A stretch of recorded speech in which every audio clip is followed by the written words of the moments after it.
going to reconvene in the fall. Yeah, I want to find the dates though. Yeah, that we I- picked. How are you? Hello. Nice to see My you. holidays. Okay. Cindy. I email Cindy so often. It's hard to know if I will ever find this. Yeah, yeah. Okay, learning series. Yeah, I know that problem. You go Okay. through a long thread. 8 and 12. Thanks for coming to the event today. It was a delight. It's very It was nice, isn't lovely. it? Yeah. It was really. I didn't stay for the music, but I heard it was great. The music was great, yeah. You know, and we've got a wonderful committee. They work hard. I know. Well, there's a lot of joy in the room, That's true. and people were grateful for the valet. I heard from several people that even like our handicap spots are so far, which I know, but it's hard. So You know what's that makes it interesting? easier. Over the years, we have reflected and said, gee, we're missing this, let's add it. We're missing that, let's add. Yeah. And valet came somewhat late in the process. I know, but I think it was really appreciated. Absolutely. Yeah, it makes such a difference. Oh, that really does. And more so in the late fall if the weather isn't clement. Totally. Yeah, Yeah, no, it's good. I'm glad. It was lovely. yeah, no, I like it too. And the table captains all seemed really happy That's- to be there. Yeah. Yeah, the activity where we're talking at each table, the tables are a little too big, You can't hear each other. and the noise in the room. Yeah, it's hard. Well, and the sound in that room is hard anyway. It is. The back half, the atrium half, you can't hear anything. Yeah, yeah. So, I mean, that's something we're going to have to reflect on, because I like the idea. Yeah. Rather than all frontal, I they know. talk to each other. I know it's hard at the round table. It is hard, yeah. Smaller tables maybe, because these tables, I think, fit 10 at a table. That may be too, it is Do too we have many for six them. tops? I don't know. That could be nice. I think that's right. Would, of course, be more tables, more setup and so on, but the conversation is more likely to happen. Mm-hmm. I mean, you've got a lot against you. People are typically not hearing very well at that age. The noise in the room, so. Yeah. Well, everyone seemed happy. I know it. I Which is good. agree. Well, should we start? Should we give it a couple more minutes? Maybe so, another yeah, minute or two? yeah.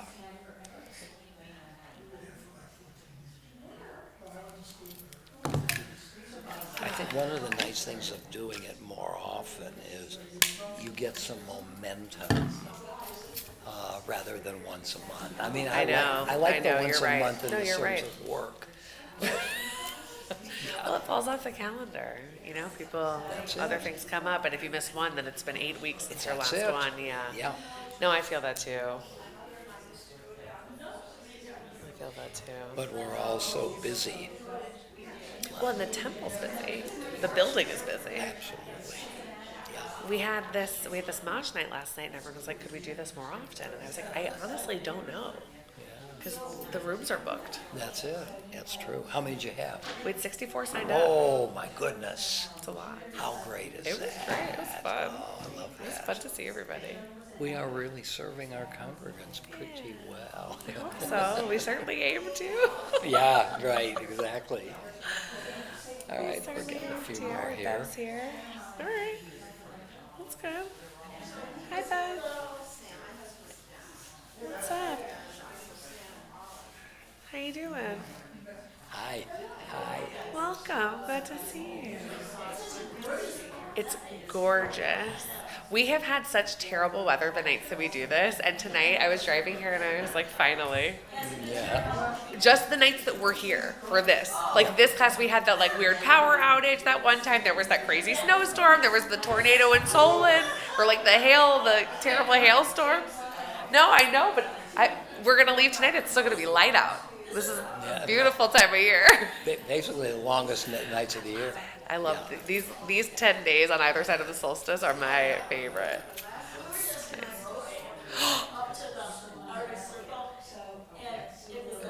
Is it 24 hours? Was Is it really disorienting? Is the sun on the, sort of on the horizon throughout the day? Just fully high.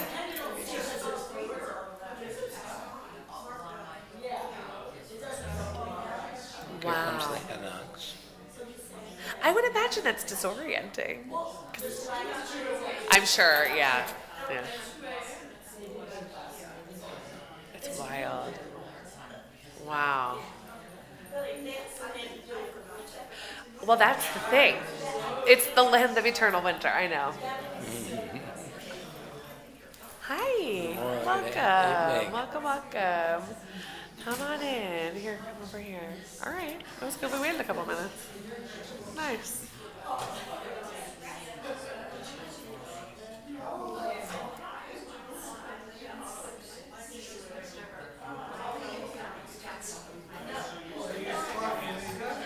I know. Look at us. It's okay. What's a long walk from the parking lot?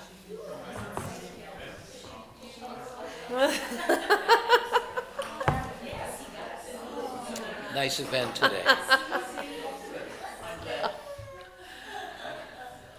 All right, welcome everyone. We are here. I'm so glad to see all of you. We have a few folks who are joining us for the first time, and we are here at this June date for really, I would say, the conclusion of this particular study of this particular book. There will be more study to follow. So we picked some dates in the fall, which we'll email around, but just so you know, we picked August, October, November, and December. So there will be at least 4 Wednesdays in the fall, and then we'll pick spring dates sometime in the future. But we intend to continue to have this monthly offering to get together. We haven't picked our new text yet, but we are going to finish this today. And no one's crying about it. If you haven't joined us yet, I don't know that I would say you should buy it. Although he's given us many interesting conversations. Very interesting conversations. So as we get started, let's go around. We can reintroduce ourselves so that everyone knows who we're learning with, since we have some first-timers here. And Bob, we'll start with you. Jacobs. Lynn Jacobs. Vivian Hannah. Malcolm Hannah. I bought the book.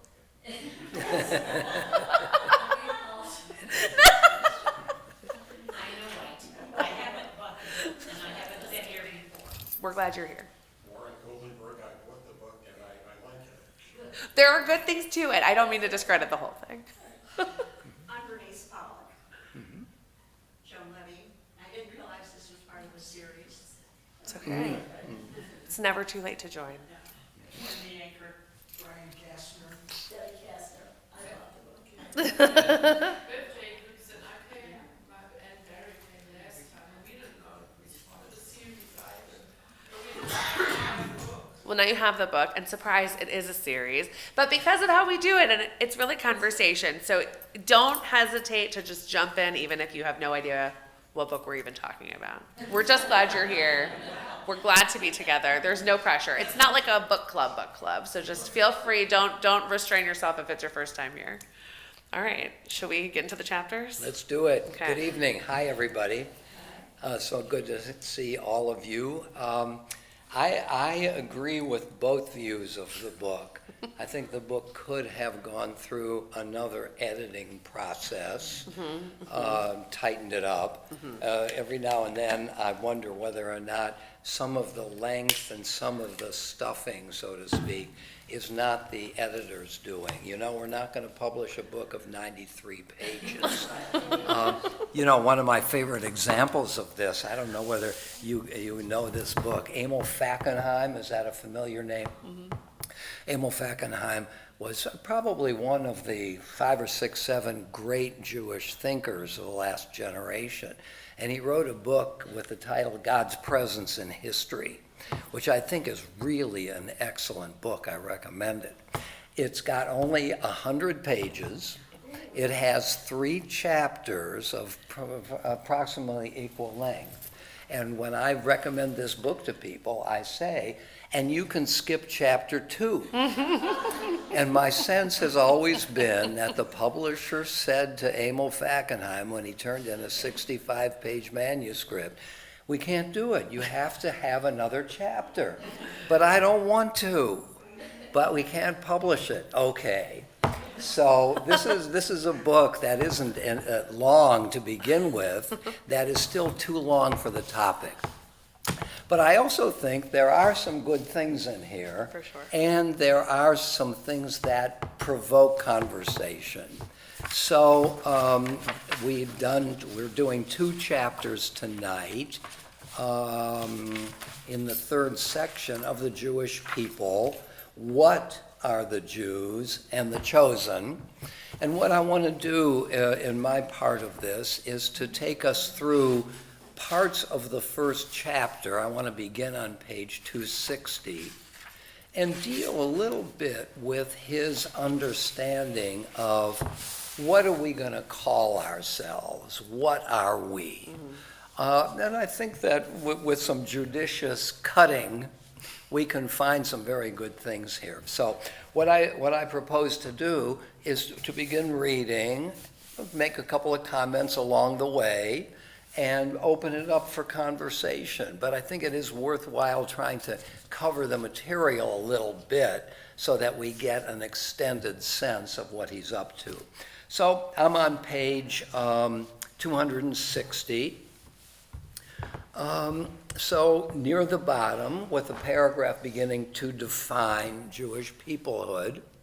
To define Jewish peoplehood with more specificity, without using nationality or race, I want to identify the quality of Jewish peoplehood that expresses itself in fellow feeling, mutual concern, and mutual responsibility. Top of the next page. The bottom of the former page. The kind of peoplehood I want to describe will not be exclusively religious or theological. What are we? Are we a religious community? Are we a nation? Are we a people? And so on. The kind of peoplehood I want to describe will not be exclusively religious or theological. In practice, as we will see, almost no Jews, even traditionalists, rely entirely on the formal Jewish legal religious definition of who is a Jew. A Jew is a person born of a Jewish mother or converted properly to Judaism. That's the classical definition. Traditionalists, all right, so.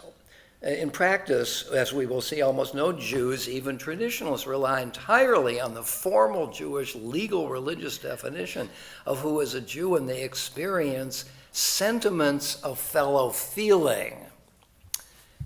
The peoplehood will also not be exclusively cultural, because plenty of Jews share almost no overlapping culture with each other.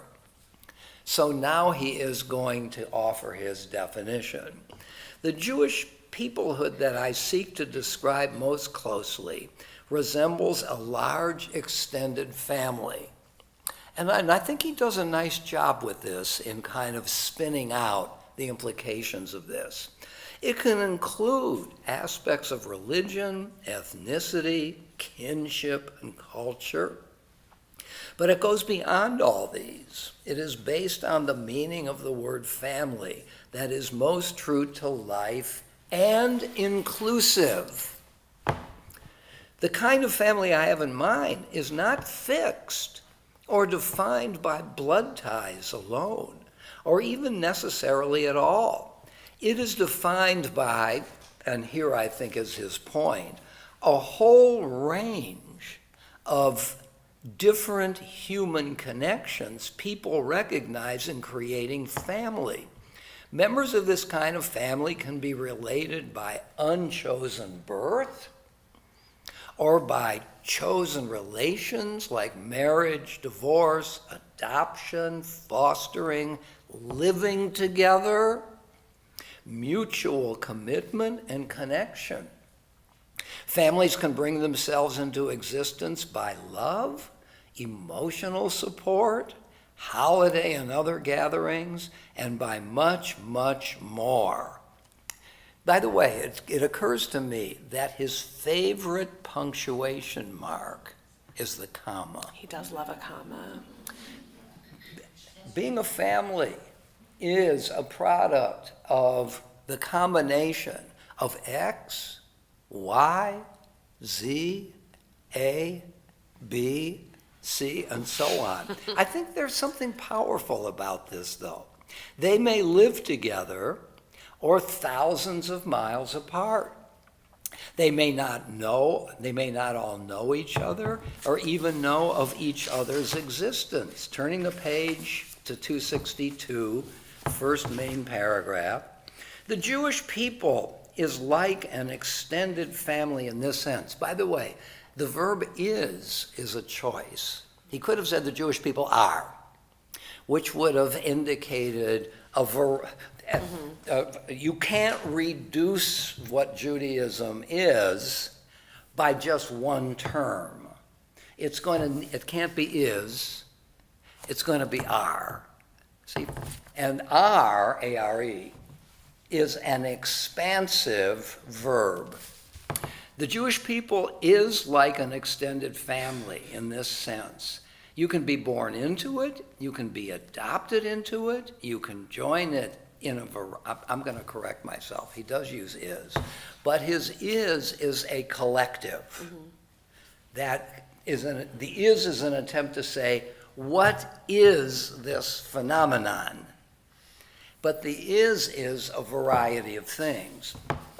You can be adopted into it, you can join it in a variety of ways, you can have a close or ambivalent relationship with it. You can also decide to leave it. It might be your family of origin and it might still claim you, but you can, if you choose, disclaim it. Next page, beginning Jewish peoplehood. Jewish peoplehood is a lot like this inclusive, complex, contested conception of the family. The peoplehood of family cannot be defined without asking how individuals perceive and define themselves.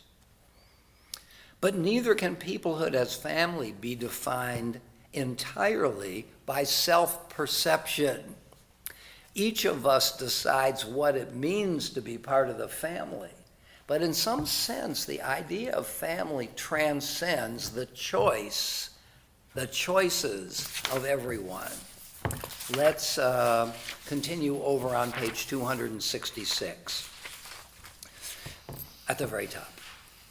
I didn't invent the idea that the Jewish people is like a family. The Bible did.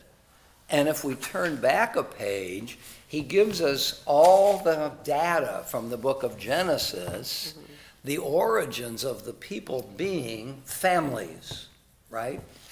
So I kind of like this move. Up to this point, his definition has kind of been stipulative. Here's what I think the Jewish people is. But now he makes the move to say, but there's some deep precedent for my claim that essentially what the Jewish people is a family. And he's not quoting the book of Lamentations or 2 Chronicles, some marginal book. He's taking the book of Genesis, the origins, and one could make the claim that who we are is what our origins are. So the book of Origins claims in some normative sense that fundamentally we're a family. That is now being expanded. Acknowledging, back to the book, the pain of the families depicted in the Bible. Any account of the Jewish people as a family must similarly acknowledge the multitude of ways a family can inflict pain. Disagreements among Jews can be particularly sharp and devastating because they are, or are felt to be, disputes within the family. I like this. I can have a dispute with my neighbor, and it may hurt, but if it happens in the family, it stings all the more. And that can happen within a family writ large. Those disputes can take on the shapes of sibling rivalry or resentment of one's parents or the frustration with one's children. there can be and often is a sense that a public dispute among Jews amounts to airing the family's dirty laundry. And his point here is not, let's not air our disputes in public, but it feels like family disputes, the intimacies among people, where we have a stake in each other's well-being. Page 268. The upshot is that I propose that you think of the Jewish people as a family of Jews, that when I propose, I'm asking you to embrace both the love and the crazy, the joyful support and the enraged dysfunction. Part of what makes the Jews is that there is something familial about Jewish peoplehood. That is, part of what makes the Jews a people is that they relate to each other as family. That can be good and it can be bad. As Rabbi Jacob Michelson, the champion of non-dual Judaism, would surely put it, both are true. So, let's just stop for a moment and ask, what are the advantages and what are the disadvantages of this answer to the question, what is the Jews? What are the advantages and disadvantages? Of what you just described? Yes, Can I just deviate for a second? of course. I'm listening and I'm thinking, how does his interpretation of our people differ from other religions? In terms of family. Well, first of all, he's not an essentialist. An essentialist might say, whatever variety or diversity there is, there's something fundamental, some essence without which you don't have the entity. And I think his approach is, there is no single essence. So we are not fundamentally a religious people. So in this sense, to analogize his definition of the Jewish people with other entities that define themselves as religious. I think, for example, while Roman Catholicism has ethnic elements to it, but Protestantism tends not to. Protestantism is fundamentally religion. And if you take the religion out of Protestantism, you don't have it anymore. Whereas if you take religion out of his definition of Judaism, you still have it. Isn't that a benefit of his definition? That it embraces a multitude of ways of being part of the family. It's expansive, it's pluralistic, it's tolerant, and especially for a minority, an often beleaguered community, the more variety you embrace, the stronger you are. That's the advantage of the metaphor, isn't it? Look, I could say, if I'm not a religious Jew. I don't believe those things. You know, I don't go to services. I celebrate Pesach, maybe a night or two of Hanukkah, but doggone it, I'm Jewish.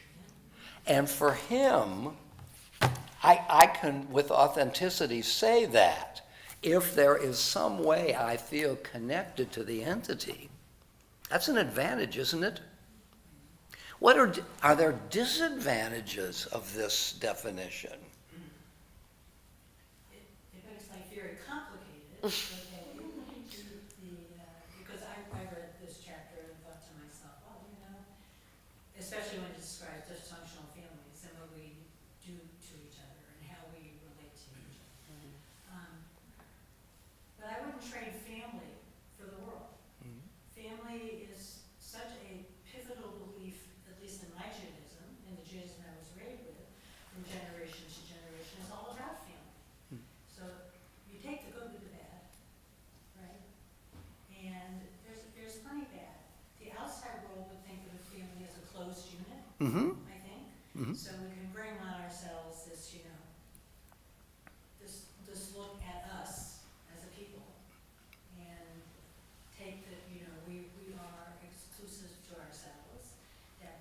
this, and we're right with stereotype because of it, I think.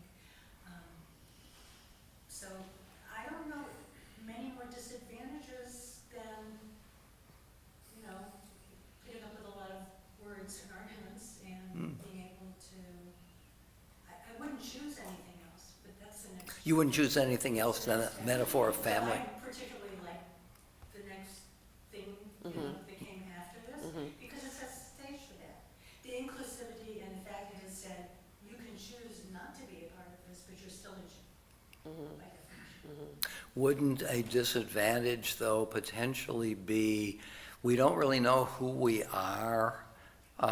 We're a potpourri of all kinds of things.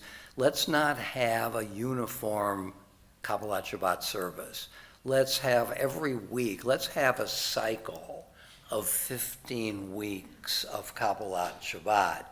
Each week will be different because of to reflect of the That variety. makes more work for you. I'm sorry? That makes more work for you.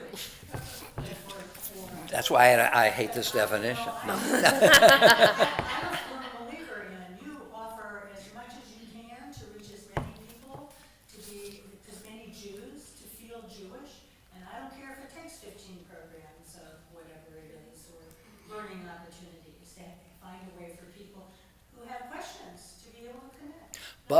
But if I have a particular way of being Jewish, and I'm recognizing the need for some plurality, I get my service once every 4 months. We'll suck it up. That's the joy in being. Okay, so, So I can worship, well, my Judaism, which is not traditionalist, obviously, in any kind of way, shape, or form. But you're saying, so you mean the liturgy is a roadmap, are things that are the ritual, let's call it ritual. It's not like the ritual that I know of the Catholic Church, that kind of ritual, I think we have flexibility within it. And I think that, it's a good thing. I don't think it's a bad thing. Now, it's not everybody's thing. And I recognize that. You get that. good, But great. Other thoughts about it? Do you like the metaphor, Bev? Well, so I was thinking how I'm a Jew by choice. And the first rabbi that I spoke to, first of all, I didn't know that they're going to tell you no a couple of times before they. I didn't know that they were going to say no to me being interested in conversion. That he was a conservative rabbi. And he said to me, "Are you ready to be part of the ghetto?" So I think that's one of the ghetto. You ghetto, yeah. That's a typical kind of question that the more traditional ask. We're a beleaguered people, and you still want to be part of it. And so? I mean, he was making it seem to me like that was a disadvantage. But I went ahead and because Okay. I found someone else. And like you said, it's not all about religion. Right. Malcolm? Maybe I'm pushing this beyond the definition. If a family, if there are no boundaries, if there are no rules,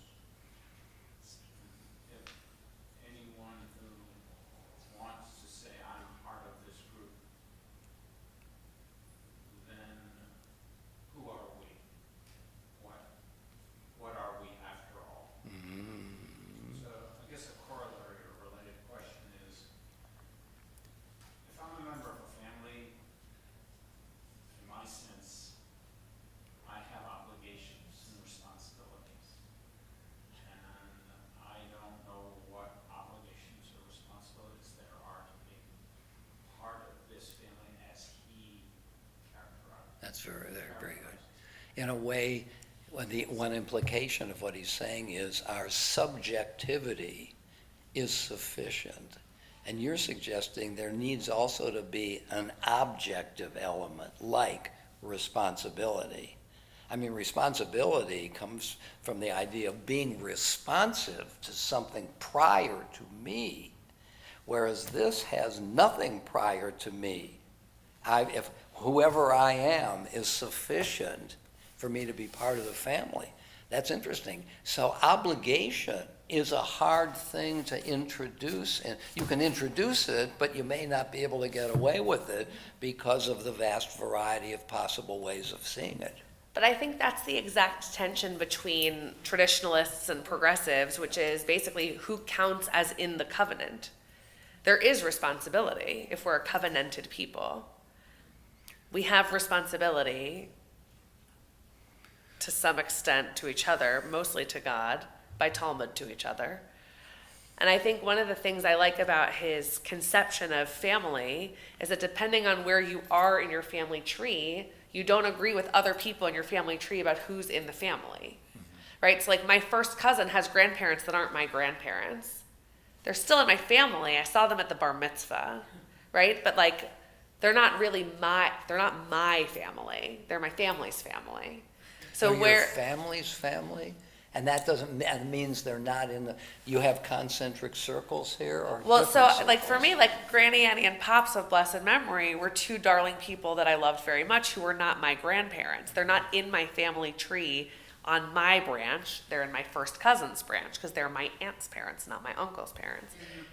They're my people, they're my mishpacha, right? But they're not my line of the tree. And I might see people as part of the Jewish family that my neighbors across University Heights may not see as part of the Jewish family. They may not feel obligated to those people the way I feel obligated to them. But that actually really matches how families work, because there are people in my family who other people in my family may not consider to be in what I would think is our family. That got a little confusing at the end, I hope. Does that make any sense? Than family, I know. Well, and perhaps concentric circles is a useful one. Like there's my immediate family and my extended family. And then there's the relatives who I'm technically related to who aren't in my family. Right? I have people who I am genetically, this is coming out of 23andMe and Ancestry.com. There are people we are related to who we know not. Right? And that's interesting, and genealogists love to track that down and figure out who the great-great-grandmother was that we shared. They're not in my family, really, but genetically they are. So I think that's also something that matters to some Jews, is the actual biological nature of this. You just set a boundary. Right. Say that again, you what? Rabbi Elle just set a boundary. Which is? They're not part of my family. Just because they're related to me. Right. You made a rule. You Right. just made a rule. And the idea of obligation, what if, I mean, you're suggesting to be part of the covenant. Well, what if I'm one of this guy's people, and I want to be in on the synagogue. I want to be, and I don't care about obligations. I just want to come and enjoy Kabbalat Shabbat service and hear the music and, have a piece of kuchen at the end. And you want me to be part of the covenant? No, I'm just part of the family here. I mean, so, is there pressure? That's the question I want to ask. Is there pressure on this definition from something we do care about, like responsibility, like obligation, like covenant? Can you have, Malcolm's point about obligation too, I define it subjectively, not objectively. Does that stretch the notion much too much? So that we have to bring, see, his definition here has no normative essence. There are no norms that all of us are obligated to abide by. That was one of the things about this chapter that had me thinking about our last session. So one of the things I asked in our last session was, he presents a bagels and lox Jew. So somebody who's not in any way theologically connected to ritual life, but they're part of Jewish peoplehood culturally. And can you convert to that kind of Judaism? If you're not ritually bound and you don't believe in God, can you convert? What do you mean convert? Well, the way we kind of hashed it out last time is like, would there be a non-ritual ritual that you could do to say, I'm a bagels and lox Jew, having not been born into a Jewish family?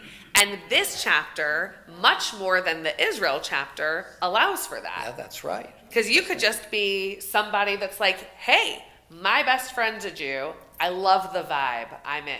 Yeah. That's not being Jewish, but that's being in the family. Yeah. So Right? so that this is a radically pluralistic vision. It's surprising given his previous chapters. No, I it's think. very true, but we are putting pressure on the good notion of pluralism. I mean, this discussion has been, there needs to be something, it can't all be this. Right. It's got to be, so, there's something I think very alluring about his definition. It's inclusive, it's non-judgmental, a minority group needs to be as expansive as they can, but there are limits. That's how our discussion is about to Well, I think- the expansiveness. Did you still want to say something, Bernice? I saw your hand earlier.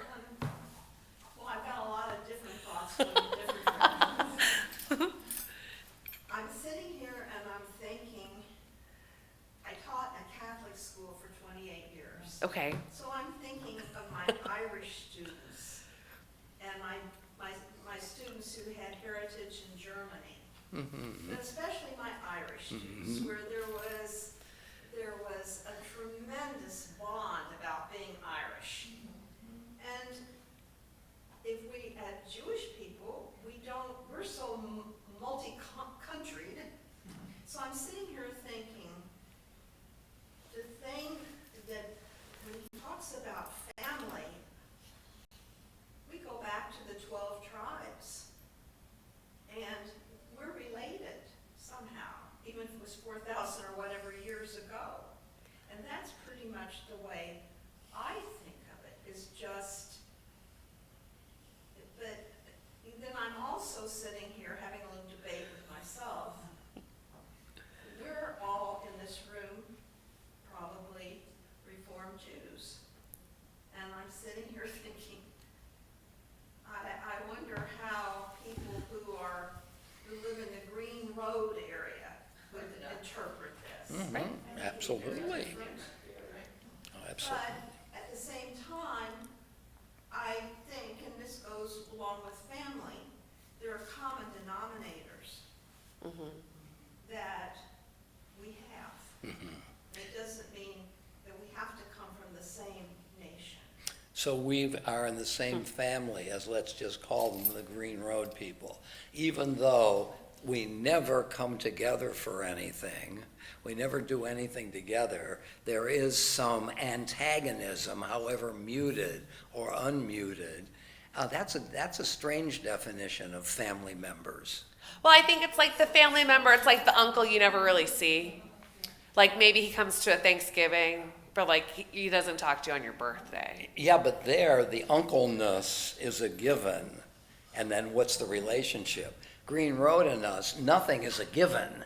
It's just a matter of, are we going to put it together ourselves? I mean, to talk about biology in any sense is begging the question. Vivian? I'm just going to introduce another metaphor that actually works better for me. I mean, not that I have any issue with family, but in thinking of our diversity, I think of streams as we call each other, one stream of Judaism, another stream of Judaism. And it just makes it, at least there are boundaries in those, and you understand the difference. But I think when Jews meet each other for the very first time, you kind of know. Sometimes you just, When you're in Europe and meet a Jew, Yeah. that you never met before, and you know immediately. Right. You feel a kinship. I Right. don't, and would that happen, would necessarily a black hat Jew stop me on the street? You wouldn't shake my hand for sure, but would you stop me on the street? Well, you would know he was a Jew, but he wouldn't know you're a Jew. No. Yeah. well, that, But you know what? That doesn't make a difference to me. Sure, Right. of course. But he's the visibly Jewish person. He's a visibly Jewish person. And what about the vibes you're feeling? I mean, yeah, Vibe, when you say you know you're meeting another Jew, you just have a feeling about it. Isn't that what you said? You can pick it, I mean, that's. We call it Judar. Judar. And I wonder what that is. Told me that's called bagel. It's called what? Bageling. Bageling. That's funny. Sometimes when we travel, we don't Is- have I don't know. Jewish. Is Right. it behavior? I have trouble People, we with, do, there are a lot of kind of countries suss that have out trouble if with they are religious not. definition of And he Jews. told Yeah. me that's called Bageling. So, like, well, Okay. I don't think obligations are necessarily religious, I think, Well, that's what. I give a family having obligations, I think that's what this is all about. So I have no trouble with the streams or whatever, and God knows there are black sheep in families, and people who don't get along, and people who don't speak to each other. That's the negative side of a family, but it doesn't mean you desert your family, some people do. What does it mean not to desert your family? Sometimes your family deserts you also. Well, but you know what? It means when your family, sure, it hurts when your family deserts you, but on the other hand, But does what you're saying imply obligation? I think relations require obligation. There Obligations. is no relation that I can think of in the world, whether it's, secondary or I can't think of anything about relations that don't require obligation. So I join the Jewish people and somebody says to me, this means you've got some obligations to the others in your family. I'm saying, I'm working with Feldman here. I want to be a part of this. And he says, if you want to be, you are. Maybe I've taken it one step too far, but we're putting pressure on the expansiveness. Well, it deserves thought. You Yeah. have to think about what it means to be all-inclusive. Yeah, that's right. You give up some things. And that- you accept others. That may not be, if I'm a baseball player and I'm hitting a ball, and I'm going to run to third after I hit the ball. I'm not going to first. Yeah, but there are rules. Yeah, but I thought this was inclusive. Well, baseball wouldn't be described that way, would it? Right. I mean, except- Right, at a certain point, it's not baseball anymore. So at a That- certain point, it's not the Jewish people anymore. Well, there it is. I mean, and I don't know that Feldman, when he comes to talk about Zionism, that's a different matter for him. But here, I think it's a very alluring idea, but it runs into some problems. Please don't even suggest that Roger's not a part of the baseball family. I would never, Malcolm, I would never suggest that ever. Never. If you see me if you come to a softball game, I'm running to third. I want to be there to see it. What? I missed the book that, was being discussed in your other book section. Yes. About, religious violence. And Yeah. I think this goes to the tribal nature of human beings. Oh, And I think that we belong to different tribes and that both can be true. I mean, a number of things can be true at the same time. mhm. And, I used to be, as a young man, very active in democratic politics, which I'm not anymore. I mean, I'm still, a center-left Democrat. But, you have a lot of these same issues that go on in the political parties. And he talks in some of these other chapters about shifting definitions of what is a Zionist and this and that. And it's sort of like shifting definitions of what is a Democrat. Uh-huh. And,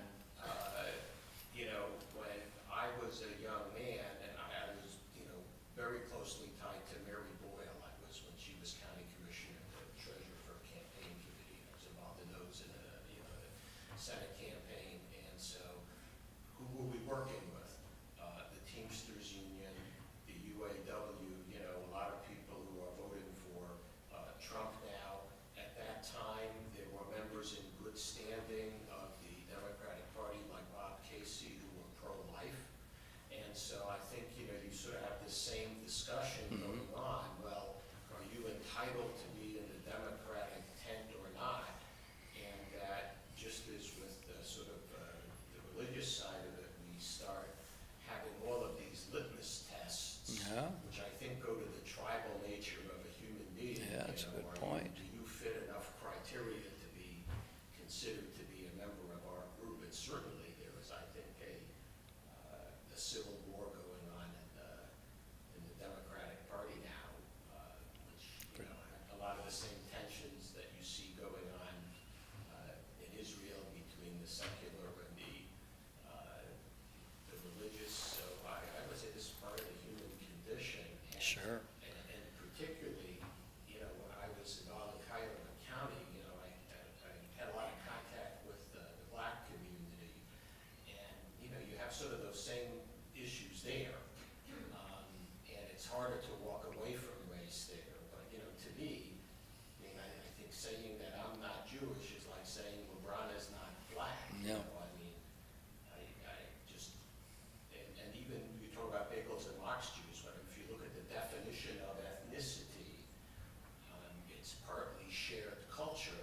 Sure. Yeah. And culture includes customs, and customs includes what you eat, For sure. Yeah, and yeah, drinking bread and stuff like that, so.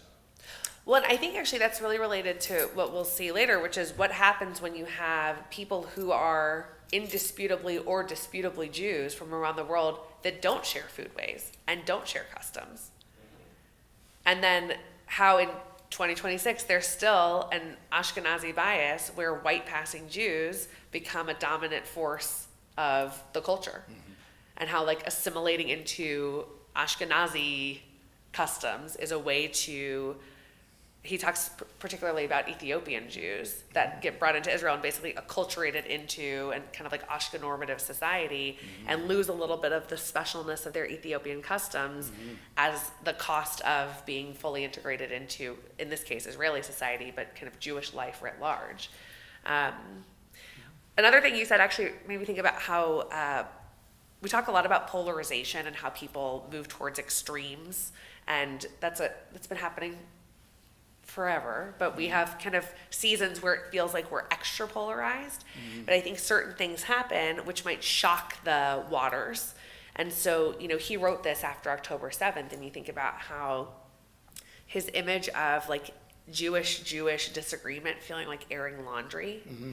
I think that's one of the many reasons that the aftermath of the October 7th conflict and the war that ensued and continues to ensue feels particularly painful for American Jews, is that it feels like we are airing our dirty laundry on the global stage, and that we don't necessarily agree within the temple, let alone within the Jewish community of Cleveland, let alone within all American Jews and Israeli Jews. I mean, there's just so much tension there, and it feels like we're having to hash it out in front of everybody. Yeah, I just want to expand on that Please. a bit. One of the difficulties I have with this expansive definition is view from without. okay, So there is a world which is not Jewish. right. And if we don't know who we are, then the rest of the world decides based on whatever they see, think, hear, what all of us are. He points to Sartre's definition that it's the non-Jew that creates Jewish identity. It's kind of opposition that forces us to some positive view. I mean, it's a very heinous view.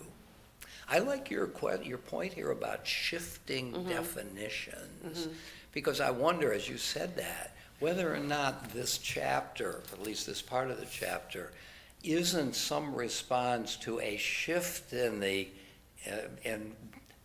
kind of culture in which we live. Assimilation is a phenomenon that worries all of us, so that assimilation tends to shrink the entity.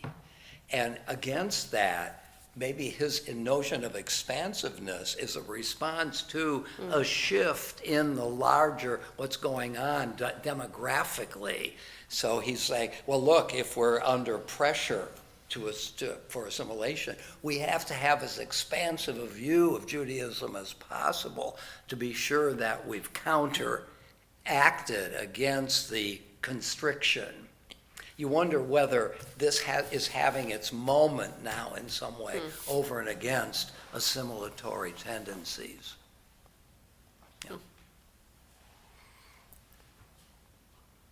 I don't know if this is related or not related, but I want to just share something that is a new revelation to me, and it has to do with the concept of family. Joan and I live at Rose Senior Living, which is a whole different experience, 1,000 ways. But we have a young woman who is our nurse practitioner. And she was brought up Reform. She is a graduate of Hathaway Brown. And when she was at the University of Pennsylvania, she met a young student. They married, both brought up Reform, and now she does live on Green Road. And she and I have had long conversations. A lot of my friends there use her. She is outstanding. She is brilliant. We've talked extensively about Israel. We are exactly on the same page. We're just on the same page. Now, if I went over there, I would probably meet a lot of people, absolutely 180 degrees. Over there meaning Green Road? Green Road. But with Sari Stone, absolutely. Now, is she observant? Yes, yes. She leaves a little early on Fridays to begin her Shabbat. She's out right now because she just had her 5th child. And, but she has told me about the feeling of family there and how she loves that. And how all of the mothers are there at the bus stop. We talked about all these things. Walking together I down. can identify as a person who comes to temple very seldom, but we do have it at Rose every Friday, so that's great, but that's new for me.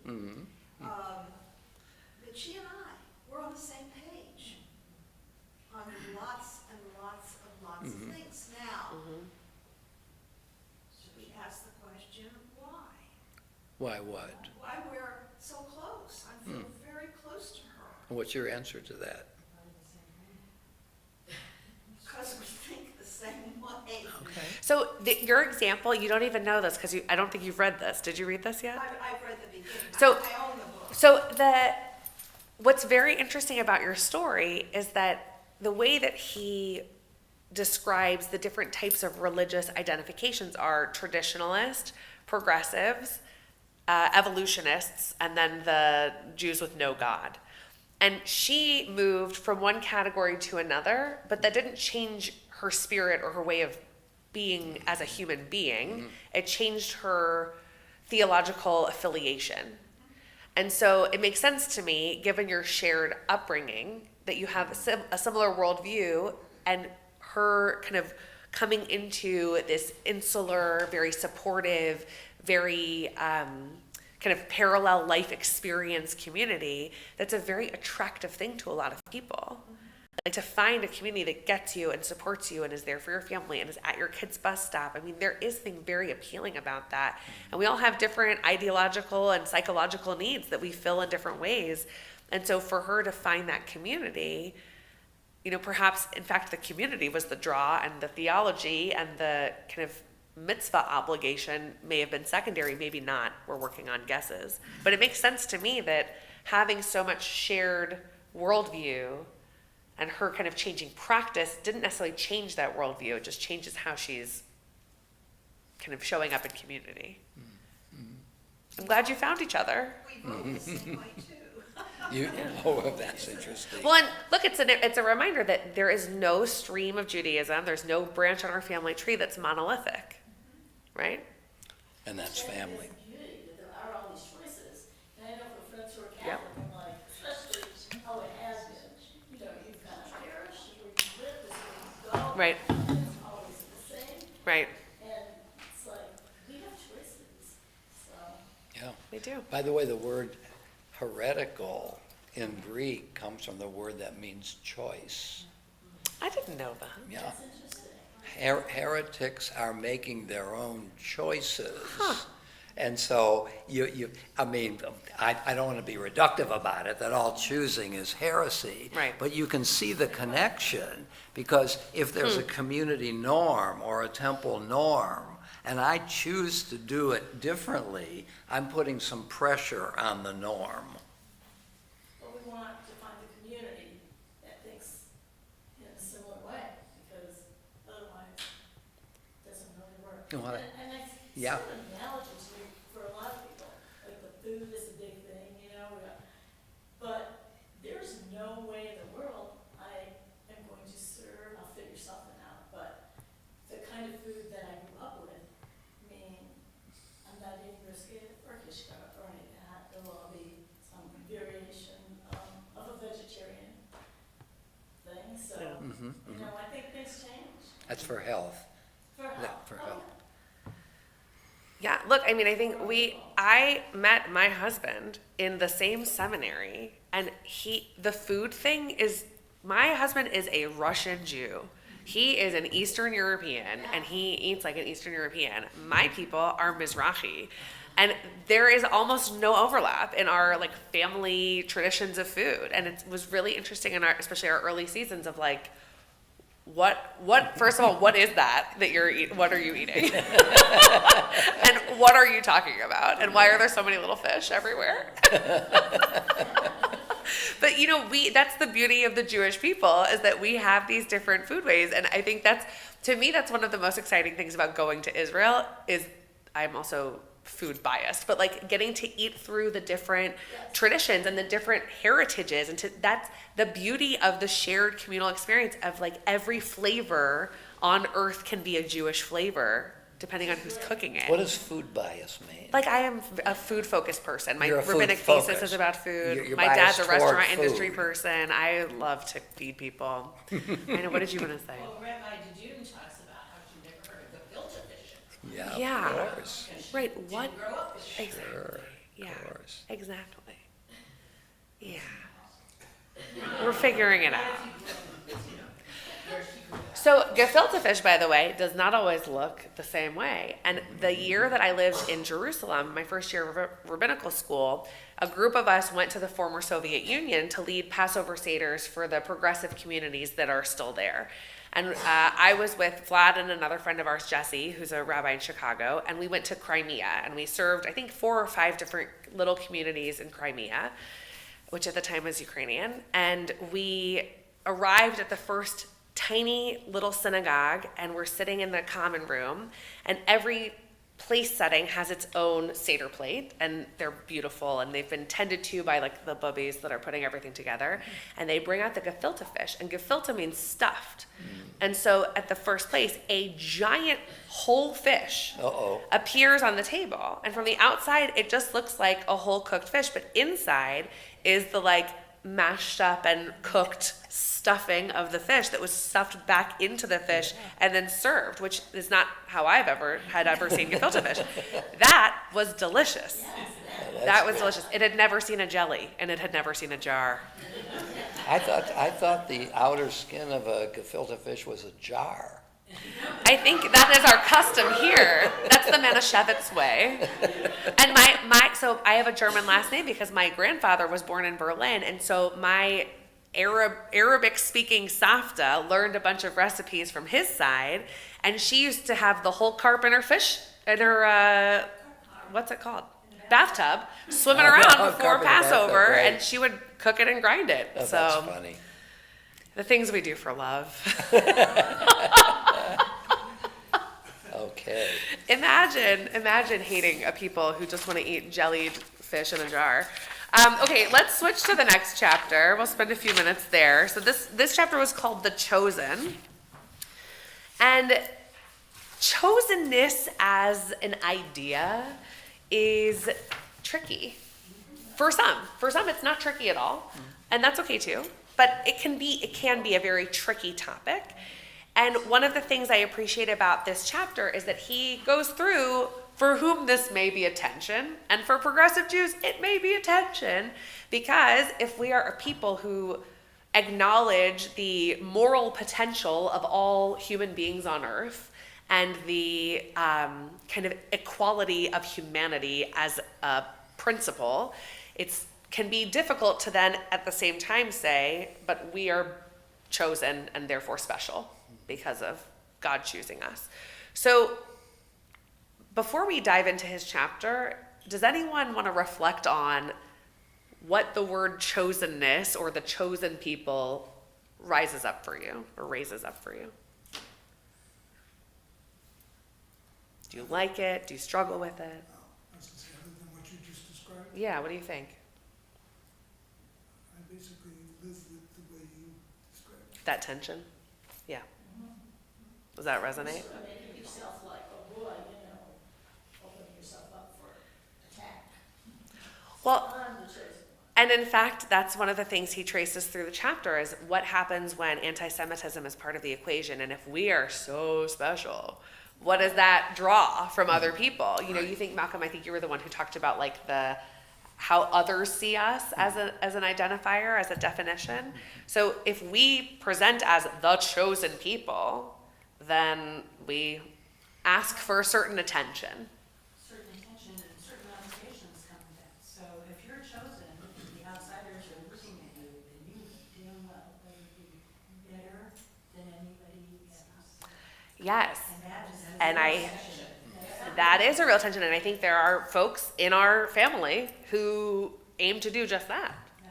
and to be the most pious and the most, obligated and the, fulfilling the most commandments and all of that. From a progressive standpoint, you better be the most moral too. When we're looking at progressive, it puts a tremendous amount of pressure That's right. on yourself. It does. He It also, does. Sounds like it means favorite. Mm, It doesn't really mean favorite. okay. It means chosen to be like role models.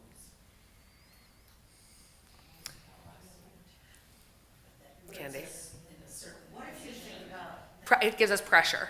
yeah, It gives us pressure. Yeah. With Candy. I think that there are two different things to discuss here. One is chosenness of a group, and the other is chosenness of in identity or individualism. Okay. So I think following that thought, the place where it gets dicey for us is to be the chosen people of the one God. of the one God. So if you have the book with you, look at 294. We're going to hang out in that footnote for a minute, the very, very bottom. So this is something that I had not encountered until rabbinical school, and I want to raise it here because I think it's very interesting and worth all of us as Jews knowing. So he's talking about, in technical terminology, the transition from polytheism, which is worship of many gods, to henotheism, the worship of one particular god associated with a tribe or group without denying the reality of other gods, to monotheism, the denial that other gods exist at all apart from the one true, capital G God. So this is very tricky for students of Torah because we become increasingly monotheistic as we get through the end of Deuteronomy. So when you think about even liturgically, we have put into our 3 times a day prayer service a prayer that says, "Who is like you among the gods, Adonai?" That's mi chamocha. That's what that means. Who is like you? We say that 3 times a day. Who is like you among the gods? And then we get to the Shema, which is Adonai is one. There is one God and it's Adonai. So and that's Deuteronomy. So we have Exodus and Deuteronomy. And you see over the course of our sacred text how the relationship with God changes and how the relationship with are there other gods that exist, that dynamic shifts and changes. And it doesn't get to be full monotheism until Isaiah. There is God and there is none else. Right. Now because Abraham was a henotheist. Right. He believed in the God who called him, which didn't mean there aren't other gods. Right. So up higher on the page, I'll start in that first full paragraph. Seen in this context, talking about this relationship with God, the biblical idea of chosenness was about making the people of Israel distinct in their relation to the particular God of Israel, the tribal God of this one people. That's the meaning of Am Segula, which literally means a treasured people. Not unique when compared to other peoples. So any group of people could be chosen by their God. And in theory, that's not problematic for anybody else because they're the chosen people of their God. What great news, because that's the God that they chose to worship, and that God has chosen them in return. The tricky part for us is that we start saying what Isaiah said, which is, there is none else. We got chosen by the one and only. We focus that specialness and that chosenness even more sharply. And what is a liturgical tension in certain progressive streams is particularly the Torah service. So when we get up for an aliyah to the Torah, when we go up to the Torah, we say, Asher bachar banu mikol ha'amim, that God chose us from among all the other peoples on earth. From all the other possible nations, God chose us. Because what is the most special thing the Jews have? The Torah. It sets us apart. It's our thing. Ironically, it's in every New Testament, but it's our thing in the Ark, right? So that is a tension, and certain communities, including particularly the Reconstructionist movement, changed one little spot in that sentence to make it Asher Bachar Banu Im Kol Ha'amim. So if you go to a Reconstructionist shul, when you hear the blessing before the Torah, you almost don't hear the difference. Im means with. So instead of from all the nations, it's with all the nations. Yeah. Now, some might critique that and say, well, no, that's an apologetic. We shouldn't apologize for being chosen. We are clearly the chosen people, time and again in Torah. Why would we give that up? But I think that's a way of acquiescing a little bit to that pressure, that tension of how could I say I think that all people have moral potential and that there could be multiple truths that people pursue in their lives, and then also say, but mine is still better. And that's hard. Chosen for what? Chosen for what? So one of the things I like about this chapter is he has what the traditionalists are chosen for, which is to be the chosen people. What we are chosen for in progressive Judaism, he says, is to be a light unto the nations. And that becomes very difficult when the chosen people have a uniquely provided nation state.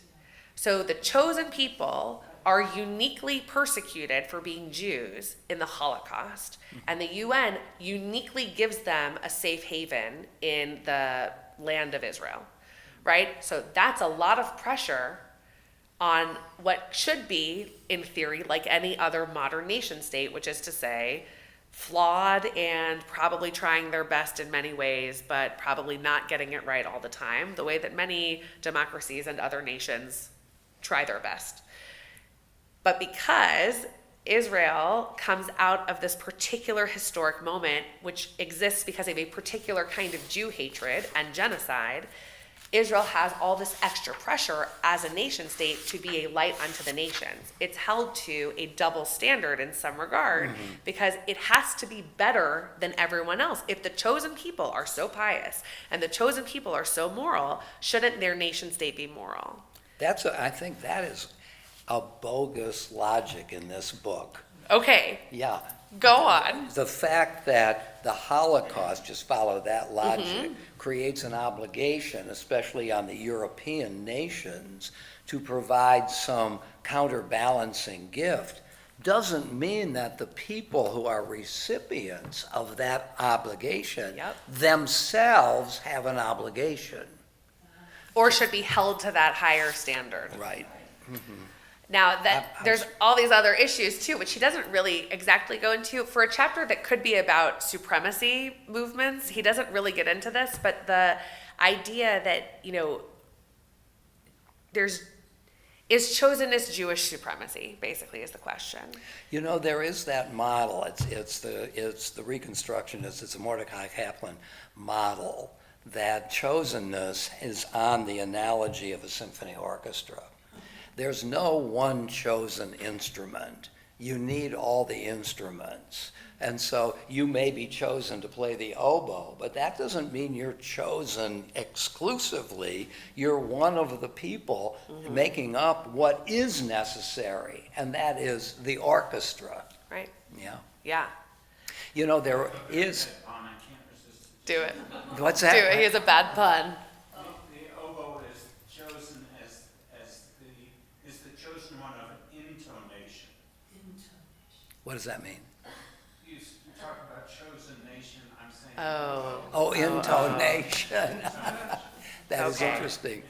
All You know, right. The last time I looked, there was a movement called the New Polytheism. And and polytheism is an interesting assault on monotheism. If you have the one and only God, and that God is making choices, this means others are not chosen. Whereas if there are many gods, it follows there are many ways to be right. So in a certain way, polytheism, you know, in the Roman period, the Romans had no problem with the multitude of religions in the Roman Empire, as long as you announced fealty to the emperor. So the Romans were polytheistic religiously, not in terms of politics. And under that kind of regime, many different ways of living flourish. I mean, something is sacrificed with monotheism. If the United Nations in its wisdom had decided to settle the persecuted Jewish people of Europe in a place other than the land of Israel, we would have a much different No, that's for sure. conversation and You- perspective. Go ahead, sorry. Well, I mean, I'm saying Israel wasn't the only place to which Jews had considered settling Right. in the wake of. That was Herzl's idea, that we just need to get the Jews out of the way of persecution. And he was willing to take Uganda. You know what happened? He presented this at the Fifth Zionist Congress. And the Eastern European Zionists bolted from that session, and they created a new party. They called themselves the Zionists. We will accept only one place. And they were not wrong. Had it been Uganda, it would have been a very different history. But think about how many of us would have been to Uganda by now. Yeah. It's true. But just on birthright. Do they have baseball in Uganda? We could make sure. Yeah, I'm sure. It's America's favorite pastime. Yeah. Are we,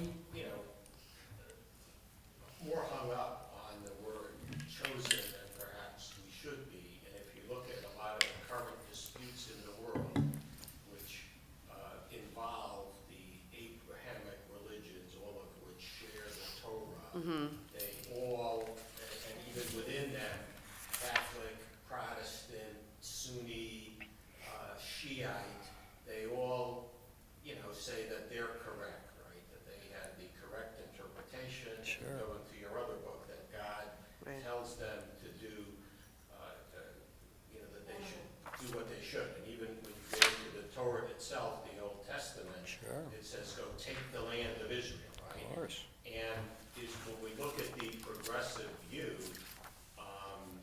is that really something which comes from Jewish tradition, or is it more intersectionality, which we see in left-wing thought in general and in academia? And, I hear a lot of people, and I don't remember this from when I was young, a long time ago, the language of intersectionality. Well, now the Jews have the power. What does that mean, intersectionality? Intersectionality, as I understand it, is casting everything in terms of oppressors and oppressed. Oh, And that the world is broken up into oppressors and oppressed. And this is where, a lot of I think the left fringe of the Democratic Party is going too. That, your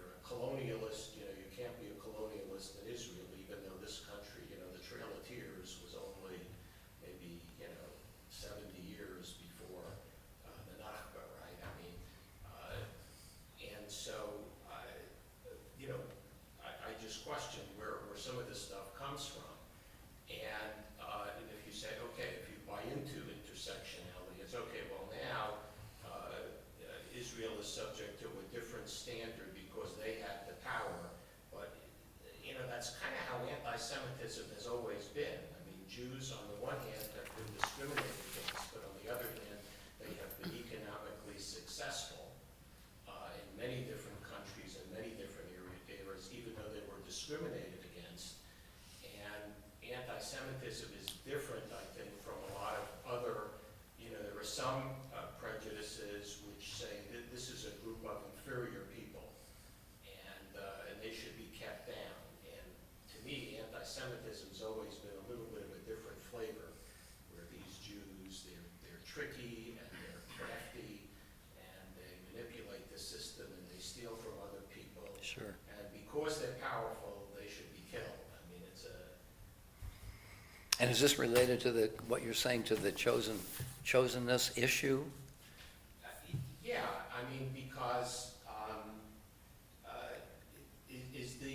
is the whole talking about, are we beating ourselves up unnecessarily by calling ourselves the chosen people? We should be held to a different standard, and is that really different from any of the other Abrahamic faiths or the sub-faiths thereof, saying that they're right and that God says it's their way, and they should have the land or we should have the land. Is it a problem? I mean, I would be close to saying that I was chosen to be a rabbi. I've come to feel that the word vocation means to be called. But that doesn't mean there aren't other rabbis. Can't I think of myself as being destined in some way to be what I am? One of my favorite quotes of Nietzsche says, "Dare to be who you are." And that's a lifelong task. Who am I? But once I decide that I was called, just like a lawyer or a doctor can feel, this is my vocation, but to be called, to be chosen, doesn't mean, it's not an exclusivity. I love that you have just said this. I'm working with a particularly brilliant conversion candidate, and today we met, and she wanted to talk about the scene with the burning bush. And she said in her Intro to Judaism class, they looked at the text, and she was left with all of these questions. So she said, can we look at it together? And we pulled out the Tanakh, we looked at it together. And she said, I feel like there's a way to read this where God is specifically calling Moses from the burning bush. That's what Torah wants us to take away. You get a couple chapters about Moses as a baby and as an adult, and then all of a sudden, here he is with the sheep and he sees the burning bush. And she said, but couldn't you also read it as God just crying out to anyone that's walking by? And he's just the first shepherd that's like, wait a minute, something weird's happening with this burning bush. And it's not, I liked her reading. You could read it that way. Yeah. There is room for that ambiguity in the text. And so to make to loop it back to us, could it be that any number of peoples could be chosen even by the one God? Could there be more than one Am Segula in existence? And maybe that hasn't been revealed to us. Maybe we don't have the list of, here are the other ones that are special too.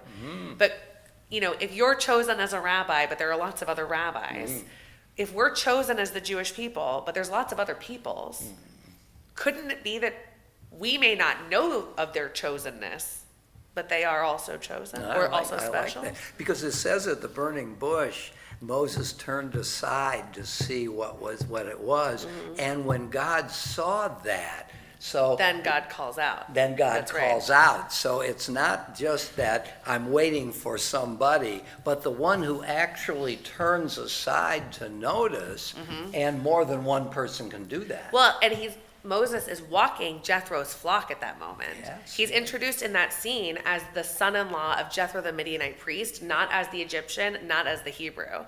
And so could it have actually been that God was aiming for Jethro, and Jethro took a lunch break, and missed. And Moses was out for a walk with the sheep, and was like, ring-a-ling, here I am. And then we started talking about Midrash. I wonder if Jethro at some point said, that could have been me. It could have been me. Well, he got a Torah portion named after him. Yes, he did. That was He some did okay. compensation. He did okay.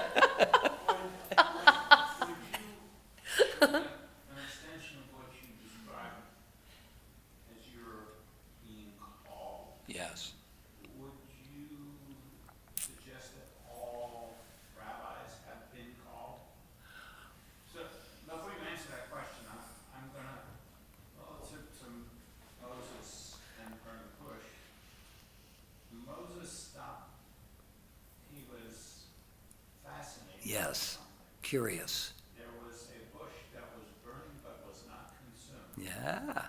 So, both of you, or all of you who are rabbis, Yes.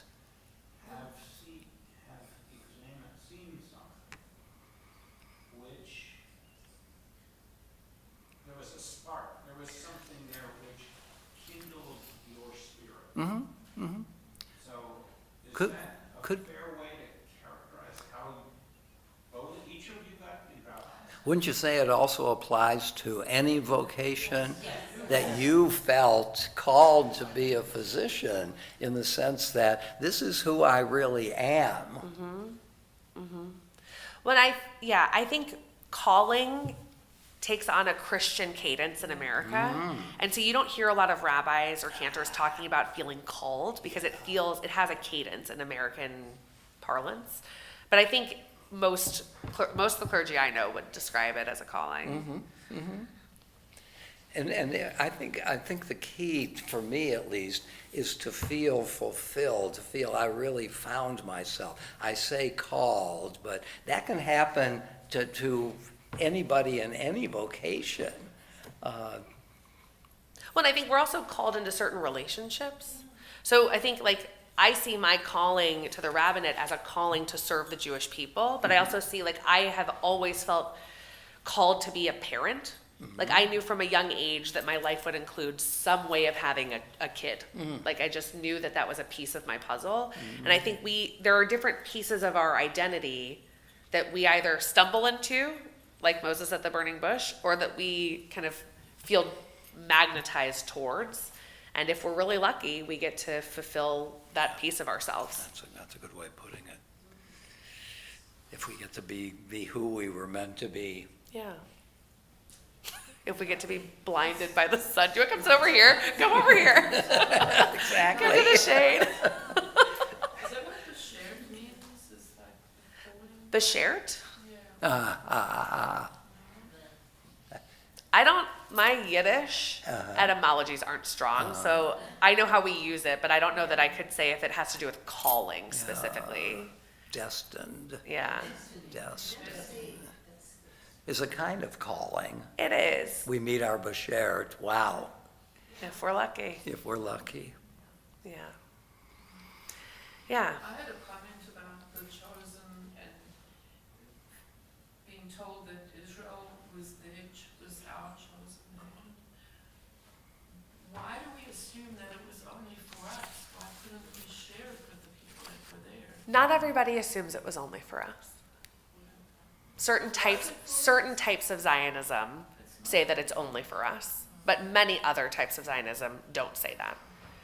There are many ways to physically hold space for people who are not Jews within a Jewish land, and there's high levels of precedence for that in our biblical literature. And also in early Zionism, I mean, Judah Magnus, Martin Buber, what was that called? They were seeing the land as a land open to a variety of peoples. Right. That the land could be shared. And today, many of us feel that the Palestinians the Palestinians, here's how I put it, maybe overly polemically, that the Palestinians are the Zionists of the 21st century. This actually, I think, is connected to your point about the oppressor and oppressed, and it's one of the generational breakdowns within actual families around conversations of Israel, where people of younger generations were raised by their parents with certain values, and one of those values was to defend the marginalized, and they see the current state of Gaza as a marginalized, oppressed people, and their elder generations who existed before the land of Israel or around there and don't take Israel for granted necessarily, can have a real difficulty hearing that, because there is the historical legacy of being the oppressed, and it's hard to know where the line is and when you've crossed the line, if you've crossed the line to oppressor. And this is one of those conversational breakdowns across generations. And it's a painful one, and it's rooted in the same Jewish value, but a different application of it. That's a good way. And that's a very, very difficult to have that settle. That feels really bad. The oppressed as oppressor. That feels really bad. And that's where we are right now. That is exactly where we are right now. And by the way, a lot of our young people will say things like, I'm not a Zionist or I'm anti-Zionist. And when you ask them what they believe in a Jewish state and a Palestinian state. And then I get to tell them, well, great news.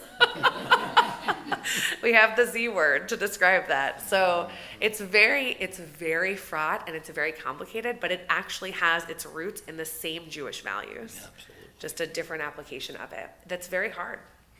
There's a passage in the book of Isaiah, I think chapter 19, where at the end, God is quoted as saying, blessed be Israel, blessed be the Egyptians, my people, blessed be the Midianites. I don't remember exactly that notion that God loves all of us as a theological way of talking about a powerful pluralism. Yeah.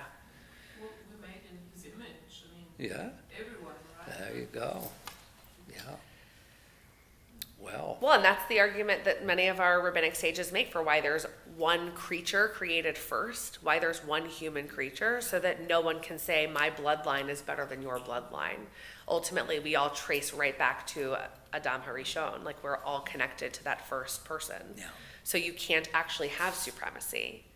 And that's interesting. That to me says that at least that era of rabbis were not racial supremacists for Judaism, even if they believed deeply in chosenness. And I think, the different facets of Jewish identity, like its ethnicity, like its, some people see it as a race, like its culture, like its religion, each facet shines differently in different settings.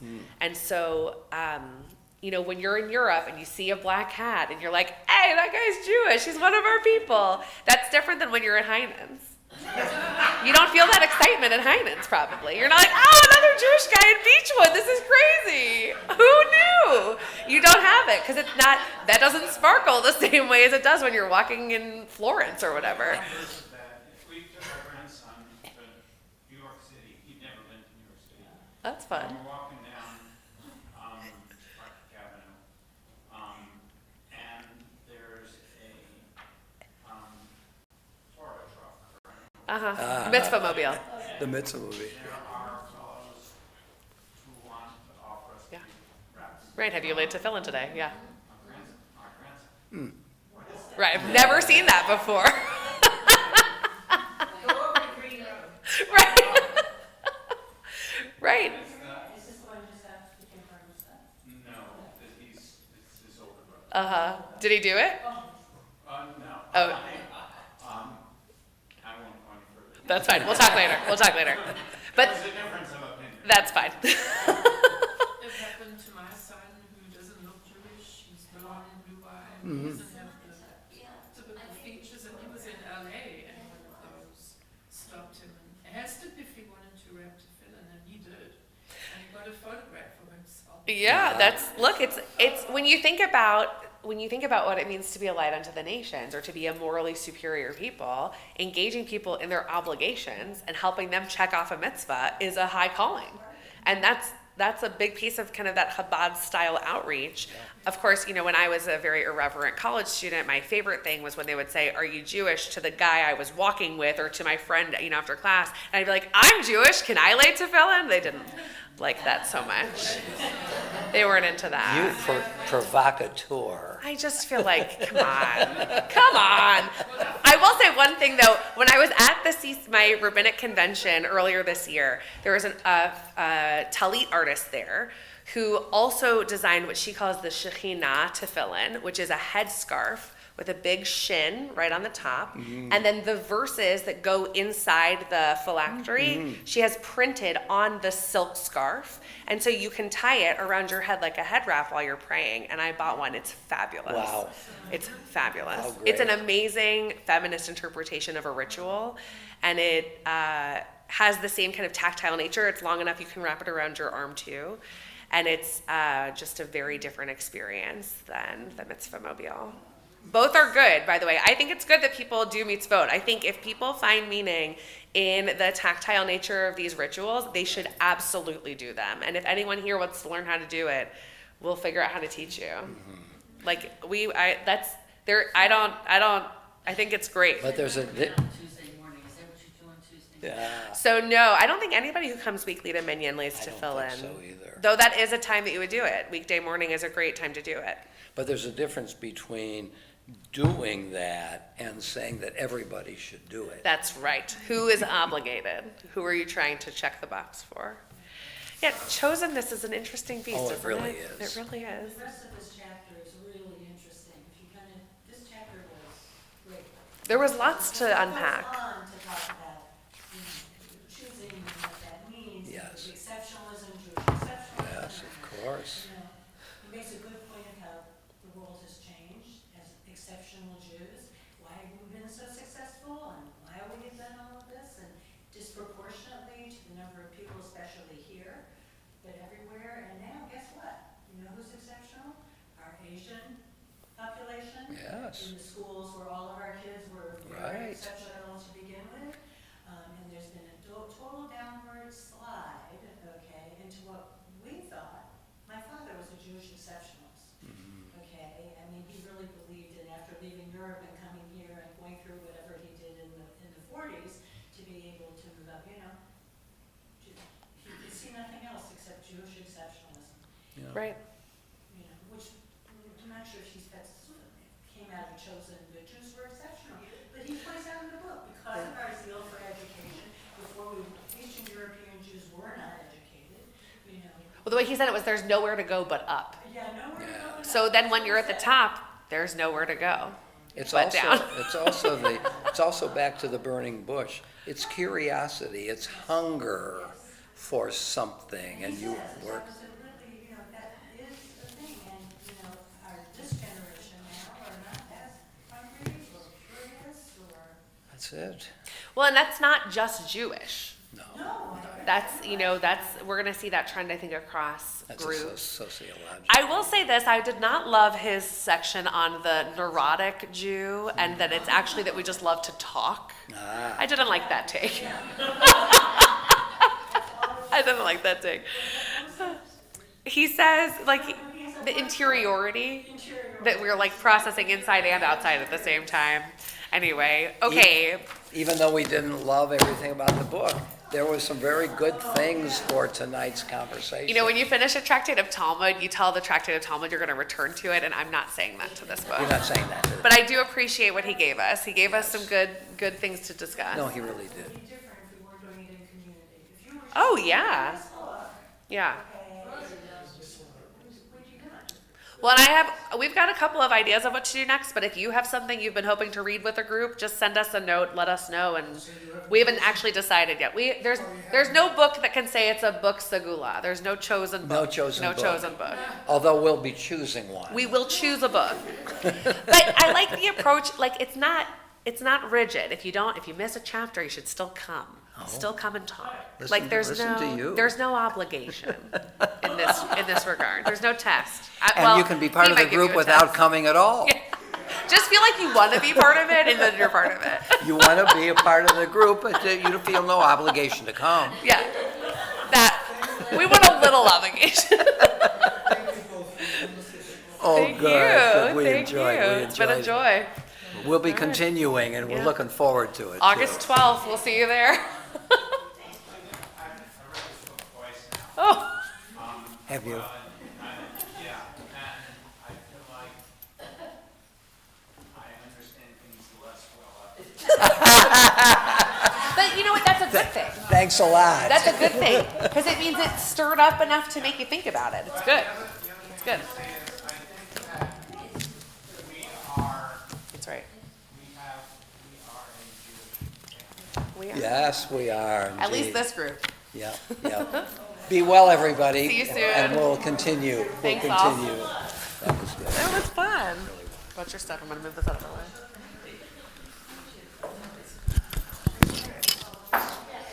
Oh, someone's American Airlines wings. Wow. Must be from one of the kids' backpacks. We gotta get home and get some sleep because we gotta be back here.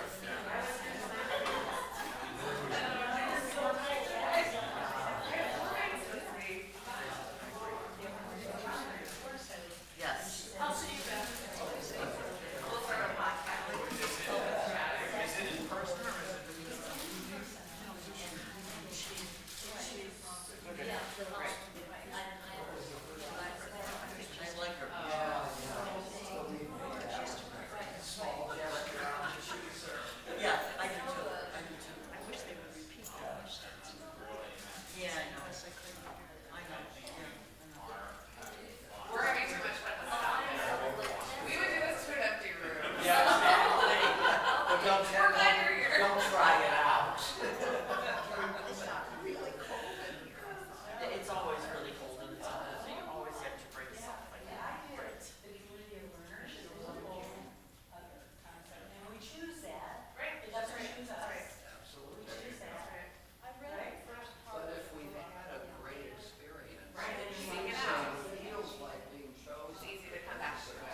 get something out of there? What's in there? Potatoes, chips, and all that mess.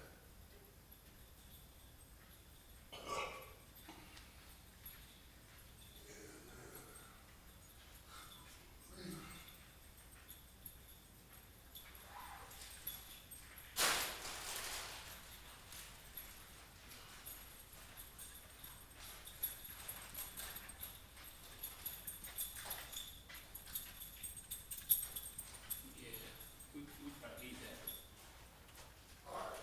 We'll leave that, we can take that too. Take that in the bag. Okay, I'm good. I'm good. That's all I'm good.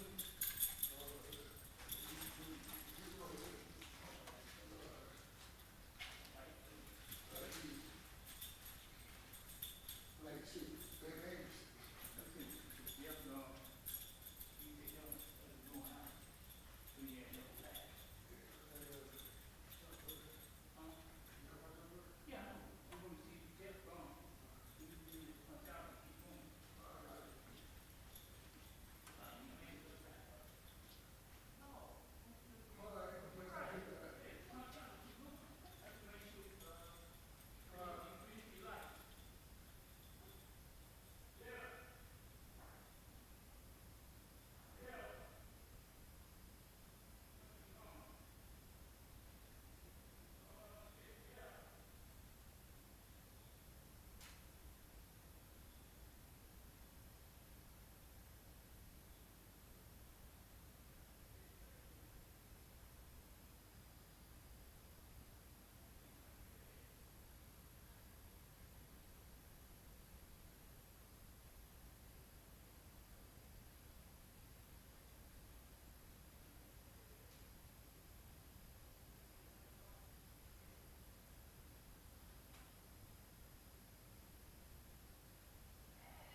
They never turned off the heart smart.